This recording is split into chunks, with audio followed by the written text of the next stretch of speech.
भगवान परशुराम को विष्णु जी का अवतार माना जाता है। परशुराम भगवान त्रेता युग में आए हैं। पौराणिक वृतांतों के अनुसार भगवान परशुराम का जन्म महर्षि भृगु के पौत्र महर्षि जमदग्नि और माता रेणुका के पास हुआ। इनका जन्म वैशाख शुक्ल तृतीया को हुआ था। वे भगवान विष्णु के आवेशावतार हैं।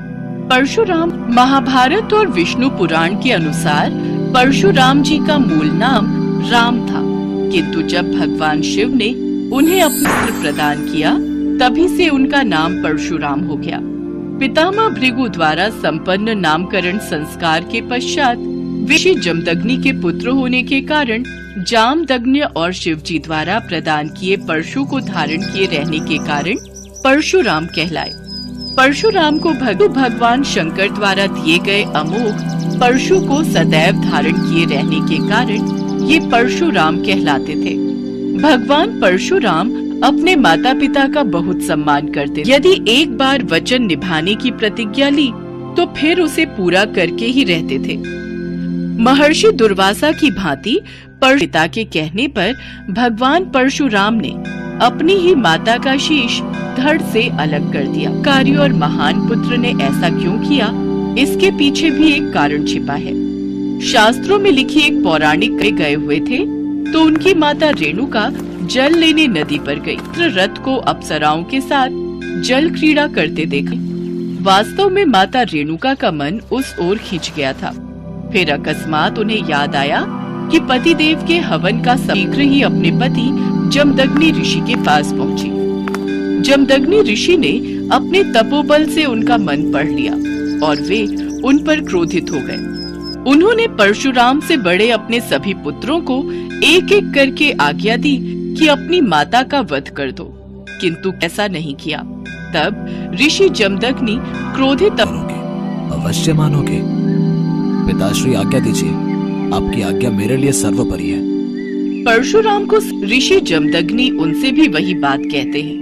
ऋषि ने परशुराम को आज्ञा दी कि अपनी माता का वध कर दो, जिसे सुनकर परशुराम दे चुके थे। परशुराम अपने पिता के साथ आश्रम पहुंचते हैं। पुत्र को सामने देख माता रेणुका की आंखों में अश्रुधारा बहने लगती है। पुत्र, मेरे लाल की तरस गई थी। माता, मैं भी आपसे मिलने के लिए बहुत बेचैन था माता। माता रेणु छोड़ देते हैं। पुत्र, लगता है तुम अपनी माता के प्रेम वश मुझे दिया अपना वचन भूल गए हो और अपने वचन से विमुख होना चाहते हो। नहीं पिताश्री, मैं आपको दिए अपने वचन को नहीं भूला हूँ। माता, मुझे क्षमा करना। परशुराम की गूंज में दर्द था।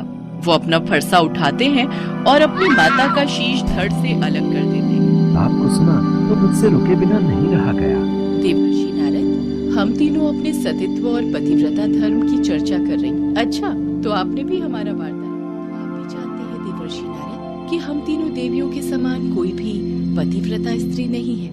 हमारा पतिव्रत धर्म सर्वश्रेष्ठ है। ये बात हमारे सिवा और कौन पतिव्रता स्त्री है, बताइए। हे देवियों, अत्रि महामुनि की पत्नी देवी अनुसुया।